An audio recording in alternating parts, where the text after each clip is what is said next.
তো আজকের মেনু হচ্ছে সেন্টু বলবে আমাদেরকে কি মেনু বল। আজকে আমরা বানাচ্ছি 13টা ডিমের প্যানকেক।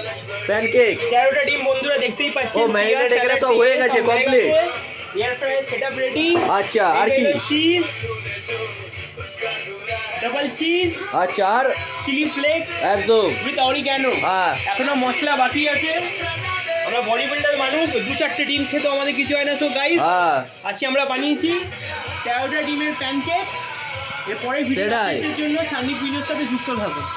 এটা চল বানালে তো খেতে পারবো। এই তো হয়ে যাবে একটু। চল হ্যাঁ ও ডাইরেক্ট বসিয়ে দিবি। হ্যাঁ আচ্ছা তারপরে চিজ পিস পরে দিবি তাই তো? লাস্টে দেবো এগুলো। আর ঘোল কখন খাওয়াবি আমাদেরকে? এই তো এক্ষুনি বানাবো। এই তো আধা হাফ কিলো দই নিয়ে এসেছি। আচ্ছা বানাবো, এবার গিয়ে গুলবল খাবো। বাস চলো হ্যাঁ একদম। তো আমাদের ঘোল এখন রেডি তাই তো? একদম এইসব খেলে তবে তো বডি হবে। সেটাই। চাউমিন খেলে হবে গাইস। সেটাই ঘোলের মতন ঘোল হয়েছে নাকি? চিয়ার্স করো, চিয়ার্স করো। সেটাই চিয়াস চল চিয়াস।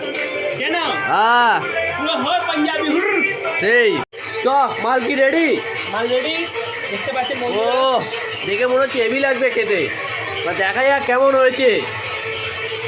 তো চলো এবার খেয়ে টেস্ট করে দেখে বলি কেমন হয়েছে, সেন্টু কেমন বানালো।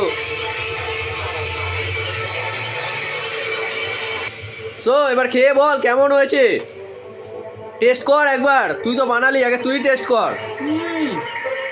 সেটাই দেখেই মনে হচ্ছে লেভেলটা সেই হবে, চিজ পুরো একদম ভর্তি। তো চলো এবার আমাদের খাওয়া দাওয়ার পালা, এবার খাওয়া দাওয়া করি কি তাই তো সেন্টু? একদম একদম। চলো টাটা, দেখা হবে নেক্সট ভিডিও।